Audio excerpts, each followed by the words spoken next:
నమస్కారం. డిసెంబర్ 2025 నెల చాలా ఆసక్తికరంగా గడిచింది. ఒకవైపు చూస్తే భారతదేశం ఉపాధి, విద్య, అణుశక్తి లాంటి కీలక రంగాల్లో కొన్ని భారీ సంస్కరణలు ప్లాన్ చేస్తోంది. మరోవైపు అంతర్జాతీయంగా చూస్తే ఎంతో కష్టపడి కుదుర్చుకున్న శాంతి ఒప్పందాలు కూడా నిలవట్లేదు. అసలు దేశంలో జరుగుతున్న ఈ మార్పుల వేగానికి, బయట ప్రపంచంలో ఉన్న ఈ అస్థిరతకు ఏమైనా సంబంధం ఉందా? ఈరోజు దీని గురించి మనం లోతుగా చర్చిద్దాం. మీరు చెప్పింది అక్షరాల నిజం. దీన్ని ఒక రకమైన గ్రేట్ డిస్కనెక్ట్ అనొచ్చు. దేశం లోపల మనం పెద్ద మార్పులకు సిద్ధమవుతుంటే బయట ప్రపంచం మొత్తం ఒక అనిశ్చితిలో ఉంది. ఇక టెక్నాలజీ సంగతైతే చెప్పక్కర్లేదు. మన ఊహకు కూడా అందని వేగంతో ముందుకు వెళ్తోంది. ఈ సంక్లిష్టమైన పరిణామాలను సరిగ్గా అర్థం చేసుకోవాలంటే మనం ముందుగా కొన్ని ముఖ్యమైన దినోత్సవాలతో ప్రారంభిద్దాం. అవి ఈ నెలలో జరిగిన పెద్ద సంఘటనలకు ఒక మంచి నేపథ్యాన్నిస్తాయి. మంచి ఆలోచన. సరే, మొదటగా డిసెంబర్ 5 ప్రపంచ మట్టి దినోత్సవం. ఇది కేవలం ఒక ఆచారంగా జరుపుకుంటారా, లేక దీని వెనక ఉన్న అసలు ప్రాముఖ్యతేమైనా ఉందా?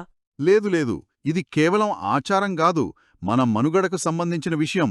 ఆలోచించండి, మట్టి ఆరోగ్యం దెబ్బతింటే ఆహార భద్రత ఏమవుతుంది, పర్యావరణ సమతుల్యత దెబ్బతింటుంది. అందుకే ఐక్యరాజ్యసమితి దీన్ని అధికారికంగా గుర్తించింది. మన దేశంలో ప్రవేశపెట్టిన సాయిల్ హెల్త్ కార్డ్స్ పథకం కూడా ఇదే లక్ష్యంతో పనిచేస్తుంది. దీనిని గుర్తుపెట్టుకోవడానికి ఒక చిన్న చిట్కా కూడా ఉంది. డిసెంబర్ 5 మన చేతికి 5 వేళ్లుంటాయి కదా. అవును. ఆ 5 వేళ్లతో మట్టిని పట్టుకున్నట్టు ఊహించుకుంటే చాలు. మట్టి మన జీవనాధారం. ఓ, బావుంది. ప్రకృతితో మనకున్న సంబంధాన్ని గుర్తుచేసే మంచి పద్ధతి ఇది. సరే, ఇక డిసెంబర్ 4 భారత నౌకాదళ దినోత్సవం. ఇది కేవలం మన సైనిక శక్తి ప్రదర్శనం మాత్రమే కాదు అంటారు. దీని వెనుక ఒక పెద్ద చారిత్రక విజయముంది కదా? ఖచ్చితంగా. 1971 యుద్ధం గుర్తుంది కదా? ఉంది. ఆ యుద్ధంలో ఆపరేషన్ ట్రైడెంట్ పేరుతో మన నౌకాదళం కరాచీ నౌకాశ్రయంపై ఒక మిరుపుదాడి చేసింది. పాకిస్తాన్ నౌకలను పూర్తిగా ధ్వంసం చేసింది. అవునా? ఆ ఆపరేషన్లో ఉన్న గొప్ప విషయమేంటంటే ఒక్క భారతీయ సైనికుడికి కూడా ప్రాణనష్టం జరగలేదు. అది మన నౌకాదళం యొక్క వ్యూహాత్మక పటిమకొక పెద్ద నిదర్శనం. అందుకే ఆ విజయానికి గుర్తుగా ఈ రోజును జరుపుకుంటాం. మన నౌకాదళ నినాదం శం నో వరుణః అంటే, ఓ జలదేవుడా మాకు శుభం కలిగించు అనర్థం. ఇక 2025 theme combat ready, credible and cohesive. Operation పేరు ట్రైడెంట్ అంటే త్రిశూలం 3, కానీ దినోత్సవం మాత్రం 4వ తేదీన జరుపుకుంటారు. కొంచెం గమ్మత్తుగా ఉంది. నిజమే. అందుకే దీన్ని సరదాగా ఇలా గుర్తుపెట్టుకోవచ్చు. ఆ 3 కొనల త్రిశూలం డిసెంబర్ 4వ తేదీన సముద్రంలోకి దూకి శత్రువులను నాశనం చేసిందని అనుకోవాలి. ఈ రోజుల్లో మన నౌకాదళం ఆత్మనిర్భర్ భారత్ స్ఫూర్తితో పూర్తిగా దేశీయంగా నిర్మించిన యుద్ధనౌకలతో ముందుకు వెళ్తోంది. ఈ జాతీయ గర్వం, ఆత్మనిర్భరత అన్నీ బావున్నాయి. కానీ ఇదే సమయంలో దేశం లోపల కొన్ని వ్యవస్థలను పూర్తిగా మార్చేసే ప్రతిపాదనలు కూడా ఈ నెలలో వచ్చాయి. ముఖ్యంగా గ్రామీణ ఉపాధికి సంబంధించిన GRMG యోజన. ఇది పాత MGNREGA స్థానంలో వస్తోంది అంటున్నారు. అసలు ఈ మార్పెందుకు? ఇది చాలా పెద్ద మార్పు. దీనిపై చాలా చర్చ కూడా జరుగుతోంది. ముఖ్యంగా 3 ప్రధానమైన మార్పులు కనిపిస్తున్నాయి. 1. పని దినాలను 100 నుండి 75కు తగ్గించడం. 2. నిధుల భారాన్ని కేంద్ర రాష్ట్రాల మధ్య 60:40 నిష్పత్తిలో పంచడం. 3. వ్యవసాయ సీజన్లో తప్పనిసరిగా 60 రోజుల విరామం ఇవ్వడం. ఒక్క నిమిషం. 60:40 నిష్పత్తి అంటే రాష్ట్రాలపై ఆర్థిక భారం అమాంతం పెరిగిపోతుంది కదా? నాకైతే గుర్తుంది, ఇంతకుముందు కేంద్రమే దాదాపు మొత్తం ఖర్చు భరించేది. అవును, మీరు పట్టుకున్న పాయింట్ చాలా కరెక్ట్. అసలు చర్చ అంతా ఇక్కడే మొదలవుతోంది. ఈ మార్పుల వెనుక అసలు ఉద్దేశ్యం ప్రభుత్వ బడ్జెట్ భారాన్ని తగ్గించుకోవడమా, లేక వ్యవసాయ పనులకు కూలీల కొరత లేకుండా చూడటమా అనేదొక పెద్ద ప్రశ్న. ముఖ్యంగా ఆర్థికంగా కొంచెం వెనుకబడిన రాష్ట్రాలు ఈ పెరిగిన భారాన్ని మోయగలవా అనేది పెద్ద సందేహం. ఇది గ్రామీణ ఆర్థిక వ్యవస్థపై చాలా దీర్ఘకాలిక ప్రభావం చూపే అవకాశం ఉంది. అంటే ఇది కేవలం పథకం పేరు మార్పు కాదు, దాని ఆత్మనే మార్చే ప్రయత్నంలా అనిపిస్తోంది. ఇక ఉన్నత విద్యారంగంలో కూడా ఇలాంటి ఒక భారీ మార్పే ప్రతిపాదించారు కదా. వికసిత్ భారత్ శిక్షా అధిష్ఠాన్ అంటే VBSA. అవును, ఇది కూడా అంతే పెద్ద మార్పు. ఇప్పుడున్న UGC, AICTE, NCTE లాంటి చాలా సంస్థల స్థానంలో VBSA అనే ఒకే ఒక పెద్ద సంస్థను తీసుకురావాలనేది ప్రతిపాదన. ఓకే. అన్ని యూనివర్సిటీలు, చివరికి ఐఐటీలు, ఐఐఎంలు కూడా దీని పరిధిలోకొస్తాయి. దీనివల్ల నియంత్రణ సులభమవుతుంది, నాణ్యత పెరుగుతుందని ప్రభుత్వం వాదిస్తోంది. అన్ని సంస్థలను ఒకే గొడుగు కిందకు తేవడం ఆలోచనగా అయితే బాగుంది. కానీ దీనివల్ల ఐఐటీలు, ఐఐఎంల వంటి ప్రతిష్టాత్మక సంస్థల స్వయం ప్రతిపత్తి దెబ్బతినే ప్రమాదముంది కదా. వాళ్లు ఈ మార్పును అంత సులభంగా ఒప్పుకుంటారా? మీరు చాలా కీలకమైన ప్రశ్న అడిగారు. ఇప్పుడు విద్యావర్గాల్లో జరుగుతున్న ప్రధాన చర్చ ఇదే. మా స్వయం ప్రతిపత్తి, మా ప్రత్యేక గుర్తింపు పోతుందేమోనని ఆ సంస్థలు ఆందోళన చెందుతున్నాయి. అయితే మెడికల్ కౌన్సిల్, లీగల్ కౌన్సిల్స్కు మినహాయింపివ్వటం ఇక్కడ గమనించాల్సిన విషయం. ఈ సంస్కరణ ఏకరూపతను తెస్తుందా లేక ప్రతిభను నీరుగాలుస్తుందా అనేది కాలమే చెప్పాలి. గత కొన్ని సంవత్సరాలుగా మనం రక్షణ, అంతరిక్ష రంగాల్లో ప్రైవేటు భాగస్వామ్యం చూస్తున్నాం. ఇప్పుడు అణుశక్తి రంగంలో కూడా అదే జరగబోతోందా? ఈ శాంతి చట్టం దాని గురించేనా? ఖచ్చితంగా. శాంతి అంటే strategic harnessing of atomic nuclei for technological innovation. ఈ చట్టం కూడా అదే దారిలో వెళ్తోంది. ఇప్పటివరకు పూర్తిగా ప్రభుత్వ గుత్తాధిపత్యంలో ఉన్న అణువిద్యుత్ రంగంలోకి ప్రైవేట్ కంపెనీలను అనుమతించడం దీని ప్రధాన ఉద్దేశ్యం. అంతేకాకుండా అణుపరిశోధనలకు పేటెంటులివ్వడం, ప్రమాద నష్టపరిహార పరిమితిని భారీగా అంటే 100 కోట్ల నుండి 3,000 కోట్లకు పెంచడం వంటివి కూడా ఇందులో ఉన్నాయి. ఇంత సున్నితమైన రంగంలోకి ప్రైవేట్ రంగాన్ని అనుమతించడం కొంచెం ప్రమాదకరం కాదా భద్రతా విషయంలో? అందుకే ఇన్నాళ్లు అనుమతించలేదు. భద్రతా కారణాలు, వ్యూహాత్మక ప్రాముఖ్యత వల్ల దీన్ని ప్రభుత్వం తన చేతుల్లోనే ఉంచుకుంది. కానీ ఇప్పుడు టెక్నాలజీ పెరిగింది, పెట్టుబడుల అవసరం కూడా ఉంది. అందుకే సరైన నియంత్రణలతో ప్రైవేట్ రంగాన్ని ఆహ్వానించాలని ప్రభుత్వం భావిస్తోంది. ఈ 3 సంస్కరణలను కలిపి చూస్తే ఒక నమూనా స్పష్టంగా కనిపిస్తోంది. గ్రామంలో జీరామ్, కాలేజ్లో విబిఎస్ఏ, అణుకేంద్రంలో శాంతి. ప్రతిచోట కేంద్రీకరణ, ప్రైవేటీకరణ దిశగా అడుగులు పడుతున్నాయి. భారతదేశం ఈ పెద్ద అంతర్గత సంస్కరణలపై దృష్టి పెడుతున్న సమయంలో ప్రపంచ వేదికపై కూడా కొన్ని కీలక పరిణామాలు జరిగాయి. కాని వాటి ఫలితాలు అంత ఆశాజనకంగా లేనట్టున్నాయి. ముఖ్యంగా ఆఫ్రికాలో కుదిరిన వాషింగ్టన్ అకార్డ్స్.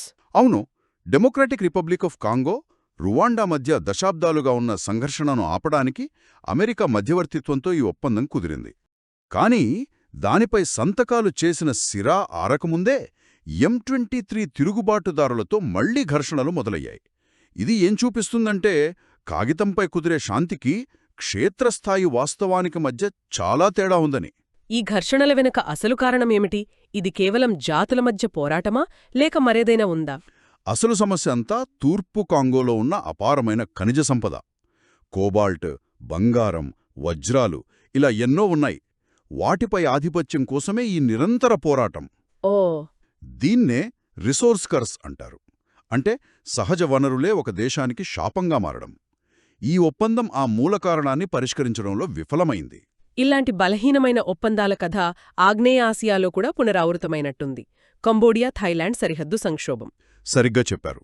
అక్టోబర్లో శాంతి ఒప్పందం కుదిరిన డిసెంబర్లో ప్రేవిహార్ అనే వివాదాస్పద ప్రాంతంలో మళ్లీ గొడవలు మొదలయ్యాయి.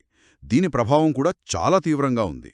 నిరసనగా కంబోడియా ఆగ్నేయ ఆసియా క్రీడల నుండి వైదొలిగింది. అవునా? అంతేకాదు, థాయిలాండ్ తమ సరిహద్దుల్లో డ్రోన్లను కూడా నిషేధించింది. చూడండి, ఒక చిన్న సరిహద్దు వివాదం క్రీడలపై, టెక్నాలజీపై ఎలాంటి ప్రభావం చూపిస్తుందో. అంటే ఒకవైపు శాంతి ఒప్పందాలు విఫలమవుతుంటే మరోవైపు వాణిజ్య కూటములు కూడా ముందుకు సాగలేకపోతున్నాయన్నమాట. దక్షిణామెరికాలోని మెర్కోసూర్ సదస్సులో కూడా అదే జరిగిందా? అవును. పరాగ్వే అధ్యక్ష బాధ్యతలు స్వీకరించడం తప్ప ఆ సదస్సులో పెద్దగా పురోగతి ఏమీ లేదు. ముఖ్యంగా యూరోపియన్ యూనియన్తో ఎప్పటినుంచో చర్చల్లో ఉన్న స్వేచ్ఛా వాణిజ్య ఒప్పందం మరోసారి వాయిదా పడింది. ఇది ప్రపంచ వాణిజ్యంలో పెరుగుతున్న సంరక్షణ వాదానికి, రాజకీయ సంక్లిష్టతలకు అద్దం పడుతోంది. ఈ 3 అంతర్జాతీయ సంఘటనలను చూస్తే ఒక విషయం స్పష్టమవుతోంది. వాషింగ్టన్లో శాంతి ఒప్పందం ఫెయిల్, కంబోడియా క్రీడల నుంచి తప్పుకుంది, పరాగ్వే అధ్యక్ష పదవి చేపట్టినా వాణిజ్య ఒప్పందం ముందుకు సాగలేదు. అంతా ఒక రకమైన స్తబ్దత, వెనకడుగులాగా ఉంది. 3 సంఘటనలు డిసెంబర్ నెలలోని అంతర్జాతీయ నిరాశను ప్రతిబింబిస్తాయి. ఈ ప్రపంచ అనిశ్చితి, వాణిజ్య స్తబ్దత మధ్య భారతదేశ ఆర్థిక వ్యవస్థకు కొన్ని వాస్తవిక సూచనలు అందాయి. ఆర్బీఐ మధ్యవర్తిత్వ వ్యయాన్ని అంటే ఇంటర్మీడియేషన్ కాస్ట్ తగ్గించాలని బ్యాంకులకు చెప్పింది. ఇది వినడానికి కొంచెం టెక్నికల్గా ఉంది. దీని అర్థమేమిటి? లేదు, చాలా సులభం. బ్యాంకులు తమ కార్యకలాపాలకు చేసే ఖర్చునే ఇంటర్మీడియేషన్ కాస్ట్ అంటారు. అంటే సిబ్బంది జీతాలు, బ్రాంచుల నిర్వహణ, టెక్నాలజీ వీటన్నిటికీ అయ్యే ఖర్చు. ఈ ఖర్చు ఎంత ఎక్కువైతే వాళ్ళు ఇచ్చే రుణాలపై వడ్డీ రేటు కూడా అంతే ఎక్కువ అవుతుంది. సో ఆర్బీఐ చెప్పేదేంటంటే, మీరు అనవసరపు ఖర్చులు తగ్గించుకోండి, సమర్థవంతంగా పనిచేయండి, అప్పుడు ప్రజలకు తక్కువ వడ్డీకే రుణాలివ్వచ్చు అని. ఓకే, అర్థమైంది. అంటే బ్యాంకులు తమ పనితీరును మెరుగుపరుచుకోవాలని ఆర్బీఐ పరోక్షంగా హెచ్చరిస్తోందన్నమాట. ఒక రకంగా అంతే.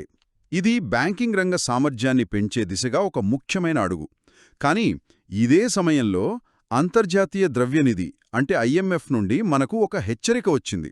మన దేశ ఆర్థిక గణాంకాల నాణ్యతకు సి గ్రేడ్ ఇచ్చింది. సి గ్రేడ్ అంటే అది చాలా తక్కువ కదా? దీనికి కారణమేంటి? మన డేటా నమ్మశక్యంగా లేదా? నమ్మశక్యంగా లేదని కాదు, కానీ అందులో చాలా వ్యత్యాసాలు ఉంటున్నాయని వాళ్ళ ఉద్దేశం. దీనికి ప్రధాన కారణం మన దేశంలో ఉన్న పెద్ద సమాంతర ఆర్థిక వ్యవస్థ. అంటే ప్రభుత్వ లెక్కల్లోకి రాని నల్లధనం లేదా భారీ నగదు లావాదేవీల వల్ల అసలు ఆర్థిక కార్యకలాపాలకు, అధికారిక గణాంకాలకు మధ్య తేడా ఎక్కువగా ఉంటుంది. ఈ సమాంతర ఆర్థిక వ్యవస్థకు, అసమానతలకు ఏమైనా సంబంధం ఉందా? ఎందుకంటే ఐఎంఎఫ్ నివేదిక దేశ సంపద పంపిణీపై కూడా ఆందోళన వ్యక్తం చేసింది. మంచి ప్రశ్న. ప్రత్యక్ష సంబంధముంది. దేశ మొత్తం సంపదలో 65% కేవలం 10% జనాభా వద్దే ఉందని ఆ నివేదిక స్పష్టంగా చెప్పింది. ఈ లెక్కల్లోకి రాని సంపద ఎక్కువగా ఉన్నత వర్గాల వద్దే కేంద్రీకృతమై ఉంటుంది. కాబట్టి సి గ్రేడ్ డేటా, పెరుగుతున్న అసమానతలు ఒకే నాణ్యానికి రెండు వైపులా వంటివి. ఈ నేపథ్యంలో బీమా రంగంలో 100% విదేశీ ప్రత్యక్ష పెట్టుబడులను అంటే ఎఫ్డీఐని అనుమతించే సబ్కా బీమా సబ్కీ రక్షా బిల్లు ప్రతిపాదన వచ్చింది. ఇది ఎంతవరకు సరైనది? ఒకవైపు అసమానతలు పెరుగుతుంటే మరోవైపు ఒక కీలక రంగాన్ని పూర్తిగా విదేశీ కంపెనీలకు అప్పగించడం ఎంతవరకు శ్రేయస్కరం? ఇది చాలా సంక్లిష్టమైన ప్రశ్న. 100% ఎఫ్డీఐ వల్ల దేశంలోకి పెట్టుబడులు వస్తాయి, పోటీ పెరిగి వినియోగదారులకు మంచి సేవలందుతాయి. ఇవి పాజిటివ్స్. కరెక్ట్. కానీ మీరు చెప్పినట్లు విదేశీ కంపెనీలు మార్కెట్ను శాసించే ప్రమాదముంది. అందుకే ప్రభుత్వం ఒక కీలకమైన షరతు పెట్టింది. ఇక్కడ వసూలు చేసిన ప్రీమియంలను విదేశాలకు తరలించకుండా ఇండియాలోనే తిరిగి పెట్టుబడిగా పెట్టాలి. ఓ, అలాగా? అవును. దీనివల్ల మూలధనం దేశంలోనే ఉంటుంది. అంతేకాదు, ఐఆర్డీఐ అధికారాలను కూడా పెంచి నియంత్రణను కఠినతరం చేస్తున్నారు. అంటే ఒక చేత్తో ఆహ్వానిస్తూ మరో చేత్తో కఠిన నిబంధనలు పెడుతున్నారన్నమాట. సరే, ఆర్థిక వ్యవస్థకు సంబంధించి ఈ నెల ముఖ్యాంశాలు. 100% బీమా, C grade data. Perfect summary. అదే గుర్తుపెట్టుకోవాల్సిన విషయం. ఇప్పటివరకు మనం చర్చించిన రాజకీయ, ఆర్థిక మార్పులు, ఒప్పందాలన్నీ కూడా మానవ వేగంతో జరుగుతున్నాయి. కానీ టెక్నాలజీ రంగంలో మాత్రం వేగం వేరే స్థాయిలో ఉన్నట్లుంది. సింగ్యులారిటీ స్పీడ్ అనే మాట ఎక్కువగా వినిపిస్తోంది. అసలు ఏమిటిది? సింగులారిటీ స్పీడ్ అంటే సాంకేతిక అభివృద్ధి మానవ గ్రహణ శక్తికి అందని వేగంతో మన అంచనలకు మించి దూసుకుపోవడం. డిసెంబర్ 2025 దీనికొక ప్రత్యక్ష ఉదాహరణ. కేవలం 25 రోజుల వ్యవధిలో ఎక్స్ఏఐ, గూగుల్, ఆంథ్రోపిక్, ఓపెన్ఏఐ ఇలా 4 పెద్ద కంపెనీలు తమ కొత్త, అత్యంత శక్తివంతమైన ఏఐ మోడల్స్ను విడుదల చేశాయి. ఇది అసాధారణం. ఇందులో ఓపెన్ఏఐ యొక్క GPT 5.2 రాక ఒక పెద్ద మైలురాయి అంటున్నారు. ఇది మునుపటి మోడల్స్ కంటే ఎలా భిన్నమైనది?